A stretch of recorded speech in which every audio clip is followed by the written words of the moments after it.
Assalamualaikum warahmatullahi wabarakatuh. Perkenalkan, nama saya Hanun Fadila. Di sini saya akan membuat tutorial cara memecahkan soal-soal logika, bitwise, dan juga membuat kalkulator sederhana dengan bahasa pemrograman Python di aplikasi VS Code. Di sini saya mempunyai 3 buah soal. Dan saya akan menunjukkan bagaimana cara menyelesaikan soal-soal tersebut. Langsung saja ke nomor pertama. Di sini saya bakal kasih keterangan nomor 1. String. Jangan lupa supaya prompt kita ada di layar, kita tuh harus pakai string.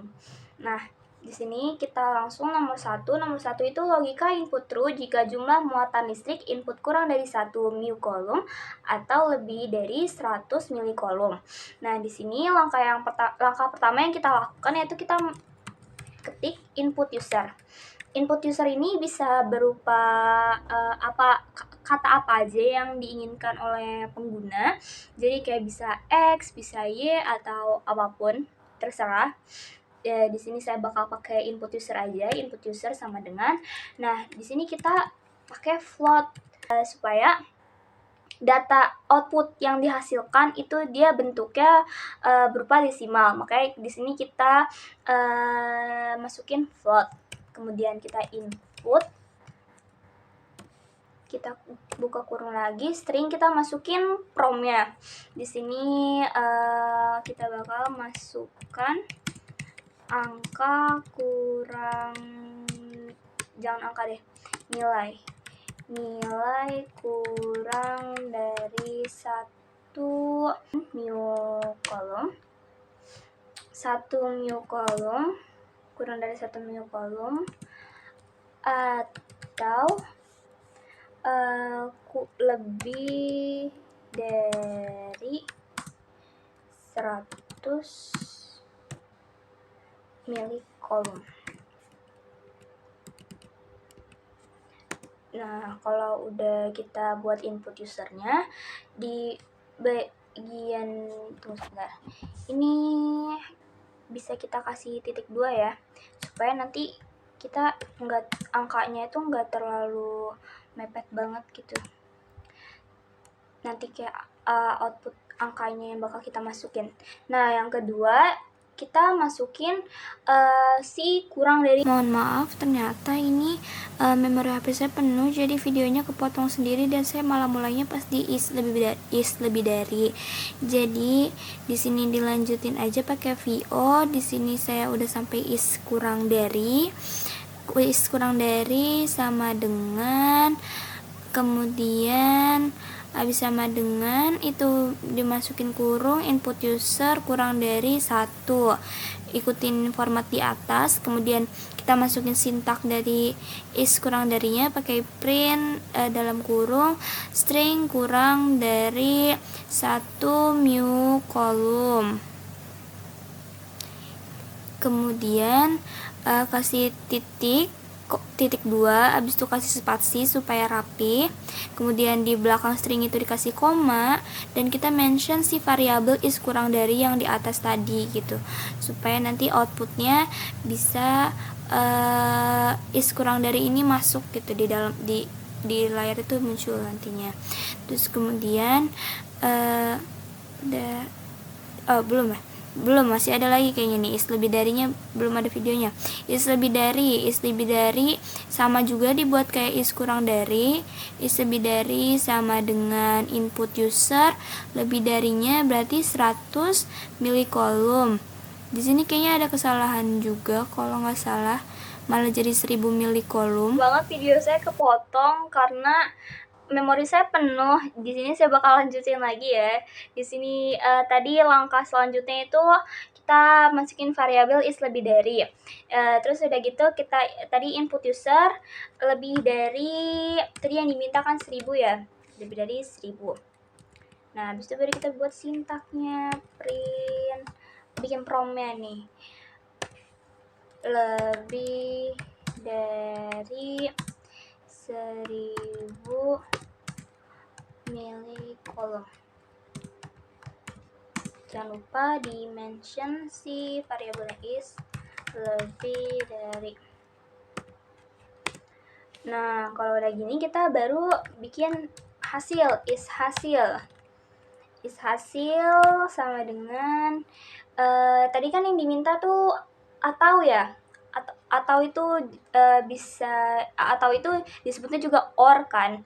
Jadi kita is hasil sama dengan is kurang dari or is lebih dari. Di sini kita diminta itu buat menghasilkan input true. Berarti kalau di or itu kan yang bisa menghasilkan nilai true itu dia true, terus kemudian true false juga menghasilkan nilai true, kemudian false true juga menghasilkan nilai true. Nah, di sini kita bakal is lebih dari, kemudian print hasilnya adalah titik 2, koma is hasil. Nah, kalau udah kayak gini bisa deh langsung kita run. Langsung run. Nah, gini. Masukkan nilai kurang dari 1 mu kolom atau lebih dari 100 dia diminta 100 ya, 100 milikolom. Misalkan di sini saya bakal masukin supaya jadinya true, berarti bisa true, bisa true false atau false true. Berarti di sini saya masukin 102 deh. Nih. Dia kurang dari 1 mu kolomnya dia false. Lebih dari 1000. Kalau lebih dari 1000 ini ada yang salah ya. Ulang. Coba ulang, clear. Aduh. Ulang. Nih. Nah, kurang dari 1 mu kolomnya dia false, tapi lebih dari 100 milikolomnya dia true. Berarti hasilnya itu true. False true kalau di OR menghasilkan true. Nah, kemudian di sini kita lanjut nomor 2. Ini keputar kan videonya ya. Nomor 2. Nah, kalau yang nomor 2, tampilkan hasil beserta bentuk biner. Tampilkan hasil berarti ini dia masuknya ke soal bitwise ya. Nah, di sini ada 8N4. 8N4 dan di mana tadi? X sama dengan, jadi di sini kita 8-nya itu sebagai X, terus 4-nya itu dia sebagai Y. Nah, 4. Maaf banget ini video saya kepotong-potong karena memori saya penuh banget ya. Maaf banget ya buat teman-teman semua yang nonton video ini. Jadi kita lanjutin lagi, tadi itu baru nyampe Z ya, Z sama dengan 8N4 ini buat yang diminta, yang tadi. Terus kemudian di sini kita masukin sintak buat biner X-nya, terus kemudian kita lakuin hal yang sama buat si Y dan juga Z.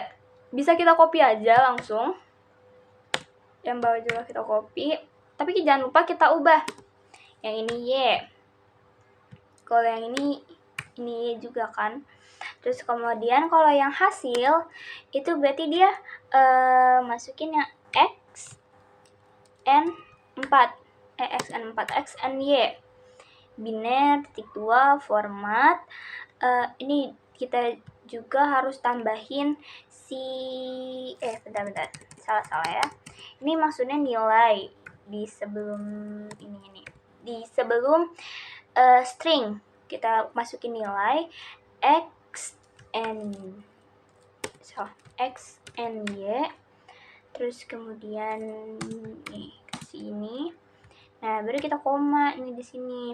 Kita koma, kita masukin Z, koma lagi, kita string kita string lagi dia.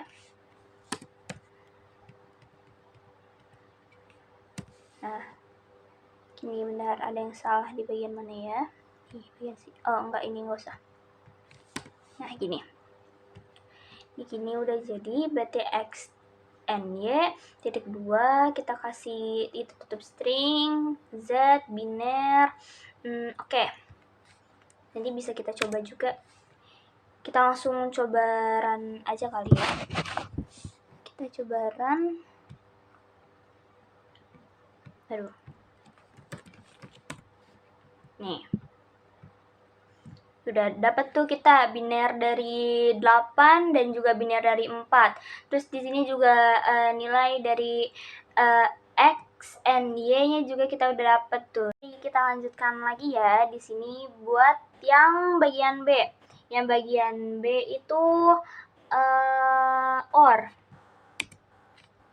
Aduh salah. Bentar. Di bagian sini nih. Yang bagian B. Kita masih sama angkanya, jadi bisa kita copy paste aja ini. Hanya saja kita beda yang diminta. Ini ya lambangnya nih. Kalau yang ini tuh dia yang diminta OR. Berarti di sini juga kita ganti nih jadi ini. Terus kemudian nah oke.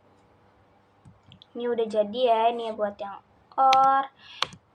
Terus yang ketiga itu yang XOR. Ini bisa kita masukin gini lagi juga. Kalau XOR itu tandanya gini kan, pangkat segitiga atas. Di sini juga kita ganti lagi segitiga atas. Nah, kemudian setelah itu kita coba run di sini. Bentar, kita ulang lagi. Nah, nih dapatkan dia. Nomor 2 biner 8, biner 4, nilai biner 4 yang udah dapat. Yang xn juga x and y juga udah dapat. Kemudian di sini x or y udah dapat, sama x or y juga udah dapat. Oke, kita lanjut ke soal nomor 3.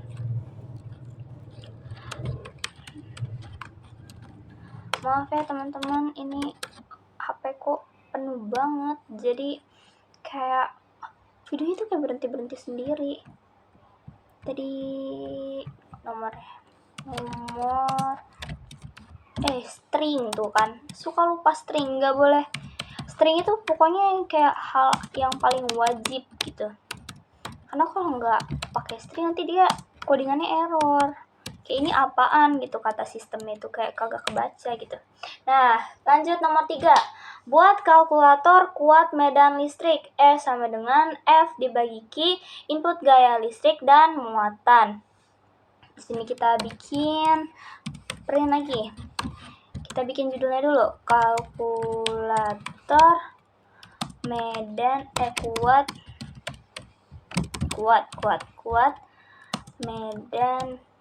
medan listrik.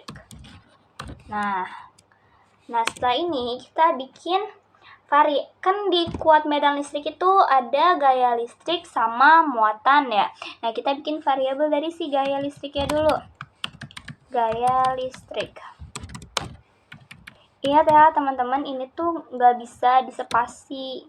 Nanti kalau dispasi itu dia nggak bakal kemasuk gitu katanya. Jadi kayak misalkan gaya listrik dipisah gitu, gaya sama listrik gitu, nanti dia yang kebaca salah satu doang, listrik doang gitu, si gayanya ini nggak kemasuk, jadi nanti dia bakal jadi error gitu. Makanya kita harus satuin kayak gini. Terus kemudian gaya listrik kita float, jangan lupa, supaya outputnya itu bakal ngasilin desimal. Terus kemudian kita input promnya kita masukkan nilai gaya listrik. Nah gini. Terus kemudian di bawahnya kita masukin variabel dari muatan. Kita caps kita variabel apa namanya, caps lock depannya dulu, muatan biar sama kayak yang atas ya, muatan float input, kemudian kita kasih string, masukkan apa tadi, nilai muatan.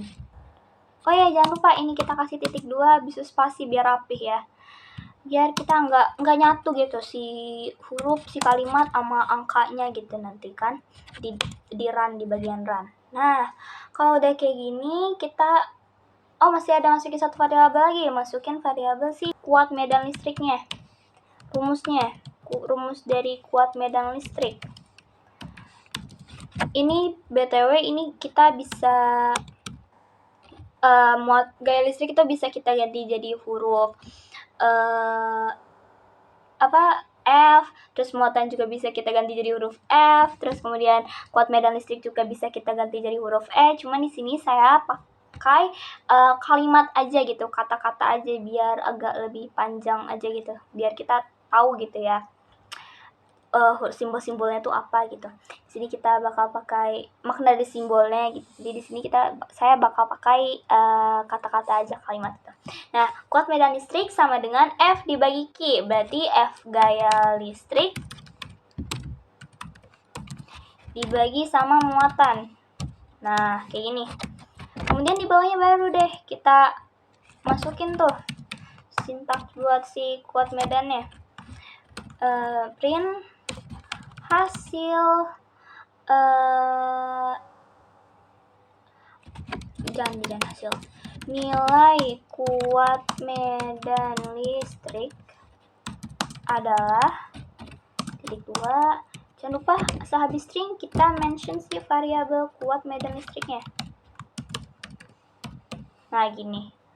Coba kita run ya. Nah, ini saya naikin dikit deh biar kelihatan ya. Nah, ini hasil runnya. Terus kemudian di sini kan dia masukkan tuh nomor 3 ya, kalkulator kuat medan listrik, masukkan nilai gaya listrik. Misalkan di sini kita punya 50 Newton, terus kemudian nilai muatannya misalkan 10 Coulomb. Berarti nilai kuat medan listrik adalah 5 Newton per Coulomb. Baik, semua soal sudah kita kerjakan, sudah diselesaikan dengan baik. Di sini sudah benar semua ya. Berarti codingan yang kita lakukan itu udah benar gitu. Nah, sekian dari saya, kurang lebihnya mohon maaf. Wassalamualaikum warahmatullahi wabarakatuh.